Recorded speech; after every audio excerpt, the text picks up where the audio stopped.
ఈ వర్షాలేంట్రా బాబు అని అందరూ బాధపడుతుంటే మా అమ్మ మాత్రం చూసారండి మొక్కల్లో చేరిపోయి ఇంకా అన్ని విత్తనాలు అయితే వేసేయడం మొదలు పెట్టేసింది.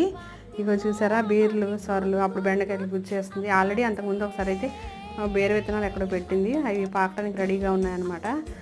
ఇంక ఇప్పుడు కాస్మోస్ అవి చల్లేస్తుంది అనమాట. నా దగ్గర ఏ సీడ్స్నా తీసుకెళ్ళి చల్లేస్తుంది. ఇగోండి మన మల్లెపూలు ఎంత బాగున్నాయో కదా. మాట్లాడమంటే నేను తీస్తున్నట్టు మా అమ్మకు తెలియకుండా తీసాను అనమాట. ఏంటో పూత వచ్చి రాలిపోతుందండి సీతాఫలం.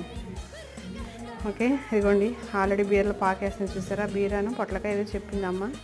ఇంకా మళ్ళీ ఇప్పుడు విత్తనాలన్నీ కూడా గుచ్చేస్తుంది అనమాట. గార్డెన్ వర్క్ నాకన్నా ఆవిడే ఎక్కువ చేసేస్తూ ఉంటారు.